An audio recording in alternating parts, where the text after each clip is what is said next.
Assalamualaikum warahmatullahi wabarakatuh. Kami dari kelompok 12 akan mempresentasikan tentang Political Economic in Everyday Life. Berikut adalah nama anggota dari kelompok kami. Yang pertama ada Umi Nadia dengan NIM 103, yang kedua ada Linta Linarni dengan NIM 123, yang ketiga ada Vicky Damayanti dengan NIM 135, yang keempat ada Muhammad Andreas Alfadis dengan NIM 143. Berikut adalah pemaparan dari kelompok kami. Definisi politik. Menurut Paramita, politik adalah suatu jaringan interaksi antar manusia dengan kekuasaan yang diperoleh, ditransfer, dan digunakan.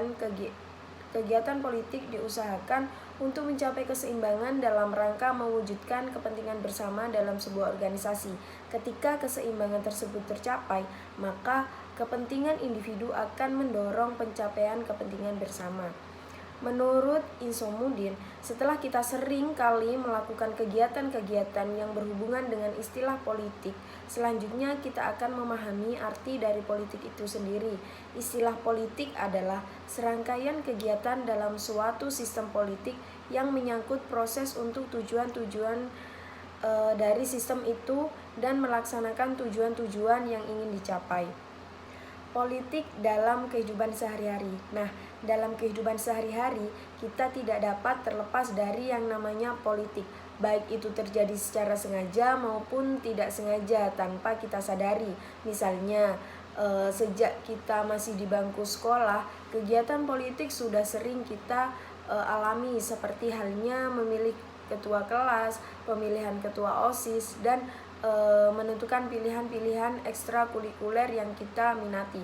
Setelah kita memasuki usia sekitar 17 tahun, kita mulai mengikuti pesta demokrasi dalam bentuk pemilihan umum, di mana di situ kita menyalurkan hak politik kita sebagai warga negara yang mempunyai hak suara dalam pemilihan. Kita akan lebih memfokuskan pembahasan kepada politik rumah tangga. Dalam keluarga tentunya ada struktur pembagian kerja serta unsur lainnya yang dapat dikualifikasikan sebagai sistem politik. Contohnya, ayah adalah kepala keluarga, sedangkan ibu adalah pengurus rumah tangga, dan anak akan membantu keberlangsungan keluarganya pula. Dan kepala keluarga tentunya akan mengambil langkah keputusan dalam keberlangsungan rumah tangganya.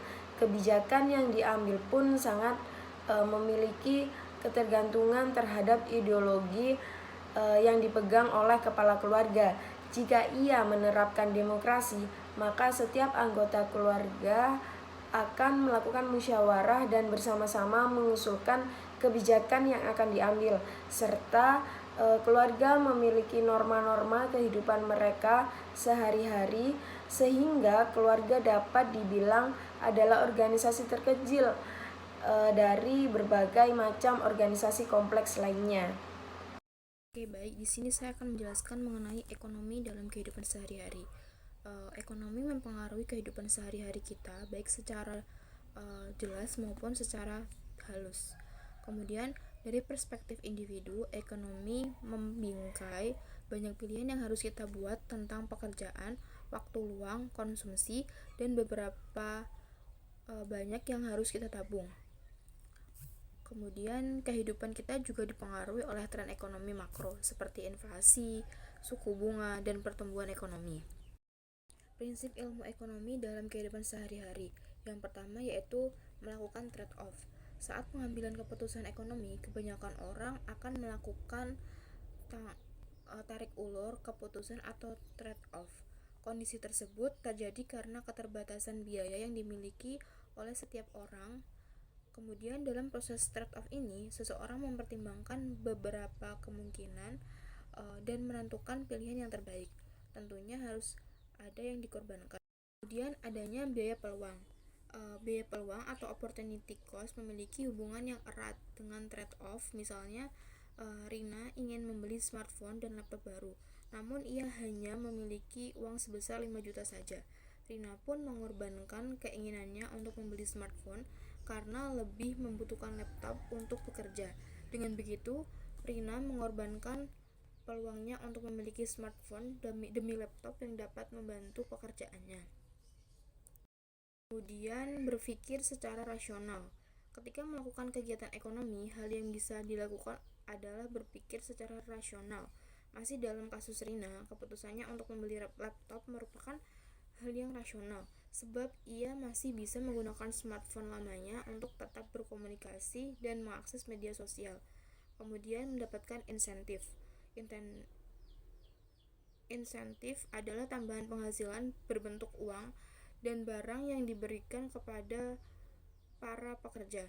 Seorang pekerja bisa bekerja lebih keras jika mendapatkan insentif. Kemudian cara menerapkan ekonomi dalam kehidupan sehari-hari. Yang pertama yaitu melakukan penawaran barang dan juga jasa, kemudian mempertimbangkan barang atau jasa yang ingin dibeli. Artinya di sini ekonomi ini adalah ilmu tentang memilih seperti itu. Kemudian membandingkan harga barang dengan penjual lainnya, kemudian mencari diskon besar-besaran. Kemudian keuntungan belajar ilmu ekonomi dalam kehidupan sehari-hari. Yang pertama yaitu melatih kreativitas ketika berwirausaha, kemudian mengatur manajemen waktu, hidup dan uang, kemudian mengatur ekonomi keluarga, dan terakhir mengetahui potensi sumber daya alam. Sebenarnya di sini masih ada banyak keuntungan belajar ilmu ekonomi dalam kehidupan sehari-hari, namun yang kami bahas di sini hanya ada 4. Selanjutnya, keterkaitan antara politik dan ekonomi dalam kehidupan sehari-hari. Politik juga sangat berperan besar terhadap dinamika ekonomi. Tentunya kebijakan dan pengambilan keputusan merupakan salah satu cabang ekonomi terapan. Pembentukan kedua sistem tersebut diakibatkan oleh dinamika politik. Percaya atau tidak, sistem perekonomian dalam suatu negara yang diterapkan merupakan aspek politik dalam kenegaraan tersebut. Sehingga tanpa dinamika politik, sistem perekonomian kemungkinan tidak akan terbentuk. Bagaimana kondisi ekonomi dan pertumbuhan ekonomi suatu negara juga dilihat dari kondisi politik dan sistem administrasi suatu negara, tidak secara langsung namun secara tersirat. Nah, politik dan ekonomi ialah dua hal yang saling berhubungan erat yang tidak bisa dipisahkan. Artinya mutlak bagi para politisi untuk memahami ilmu ekonomi. Begitu pula dengan ekonom harus memahami apa itu ilmu politik dan semua tentang ilmu politik. Ekonomi politik sangat penting dipelajari dan diterapkan dengan strategi yang baik dan terarah untuk menyelesaikan permasalahan ekonomi di suatu negara. Oleh karena itu, pemahaman mengenai ekonomi politik dan jenis-jenis pendekatannya sangat diperlukan dan dipahami oleh banyak orang. 3 konsep yang menempatkan politik bisa erat kaitannya dengan ilmu ekonomi. Yang pertama, politik sebagai pemerintahan. Dalam konsep ini jelas bahwa politik diletakkan sebagai lembaga-lembaga atau institusi yang mengambil kebijakan yang strategis untuk sebuah lokus atau wilayah yang mencakup tataran negara. Kajian ini pun berbicara masalah-masalah mengenai organisasi pemerintahan, pembagian kekuasaan, dan peran-peran pemerintah yang menjadi fokus utama melihat kondisi-kondisi relevansi yang ada menjadi satu kesatuan dalam perbincangan ekonomi politik termutakhir. Yang kedua, pemerintah sebagai publik. Dalam fokus kajian ini, kita diajak memasuki kawasan-kawasan yang sifatnya ekonomis sekali, yaitu berupa sebuah peristiwa yang hadir di tengah-tengah masyarakat, seperti perdebatan antara apa yang dimaksud dengan urusan publik, di mana urusan publik ialah urusan yang berkaitan dengan kepentingan umum atau masyarakat banyak. Nah, publik juga tidak terlepas dari pemenuhan kebutuhan-kebutuhan individual yang merupakan kesejahteraan bahkan eksistensi masyarakat umum. Dalam hal ini adalah publik. Dalam pembahasan mengenai publik dan privat ini, kita mengenal istilah public goods, di mana public goods ialah barang-barang maupun jasa yang dianggap sebagai barang yang berharga dan sifatnya sangat strategis bagi kebutuhan masyarakat, di mana public goods bersifat umum atau bisa digunakan oleh banyak orang. Yang ketiga yaitu politik sebagai alokasi nilai oleh pihak yang berwenang. Dalam kajian dalam bidang ini, aksentuasi ketat pada apa yang dimaksud dengan distribusi nilai dalam masyarakat dengan kewenangan tertentu. Mengapa pendekatan ini dinilai relevan sebagai bentuk integrasi efektif antara politik dan ekonomi adalah karena keduanya merupakan mengamini tentang metode alokasi.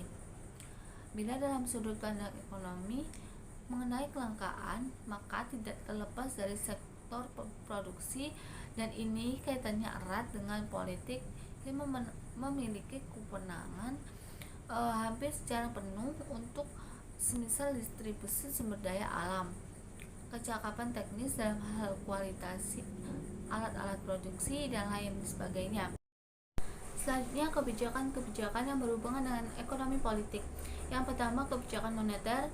Yang kedua, penetapan harga minimum atau floor price, dan kebijakan maksimum atau ceiling price.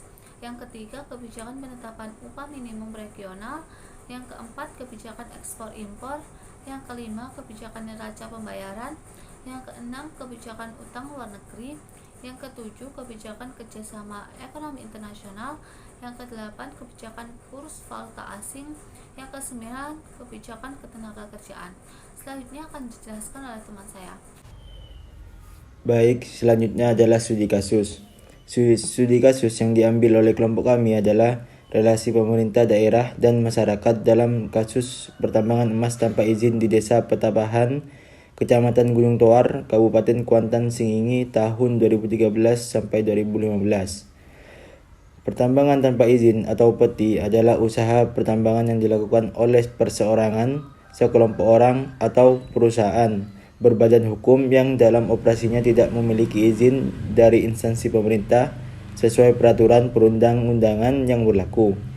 Penambangan emas ilegal di Kabupaten Kuantan Singingi yang dilakukan oleh pelaku peti dengan menggunakan alat berat ekskavator, keberadaannya hanya di Desa Petabahan, Kecamatan Gunung Toar. Eksploitasi pertambangan emas secara ilegal dengan logika kapitalisme menyebabkan daerah Kabupaten Kuantan Singingi akan terus mengalami kerusakan lingkungan.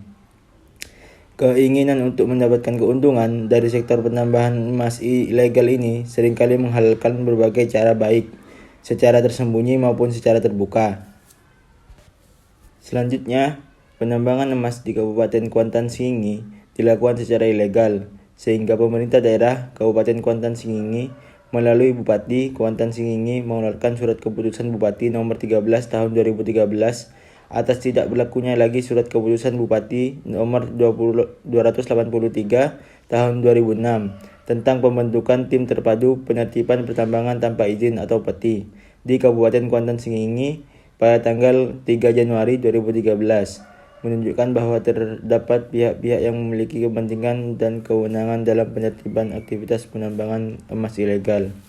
Misalnya Bupati Kuansing, Komandan Kodim, Kapolres, Kepala Dinas SDM dan Staf, Kepala Satpol PP, Kabid Perlindungan Masyarakat BKB, BPM, camat setempat, kepala desa dan tokoh masyarakat. Dampak yang ditimbulkan terhadap lingkungan, terhadap masyarakat, terhadap pengusaha, terhadap pemerintah daerah. Selanjutnya, relasi antara pemerintah dan masyarakat dalam kegiatan penambangan emas tanpa izin di Desa Petabahan, Kecamatan Gunung Toar, Kabupaten Kuantan Singingi tahun 2013 sampai 2015, di mana hal ini diduga adanya hubungan antara penguasa dan pengusaha dalam mendapatkan keuntungan pribadi atau kelompok secara finansial atas aktivitas penambangan emas secara ilegal. Penguasa dan pengusaha menjadi aktor utama dalam aktivitas penambangan emas secara ilegal dan melibatkan beberapa tokoh masyarakat yang dianggap mampu memberikan kenyamanan kepada pengusaha. Beberapa pihak aktor mengetahui tetap berjalannya aktivitas penambangan emas tanpa izin atau peti ini seperti Bupati, Dinas SDM, Polres Kuansing, anggota DPRD. Namun, kegiatan masyarakat menambang masih tetap berjalan. Ini menunjukkan bahwa penertiban peti yang dimulai sejak tahun 2013 sampai tahun 2015 ini belum dapat diimplementasikan dengan maksimal. Dampak relasi yang terjadi sangat banyak negatifnya daripada positifnya, di mana dampak peti sangat merusak lingkungan, tatanan sosial budaya masyarakat, dan juga terhadap pemerintah daerah. Sekian, terima kasih dari kelompok kami.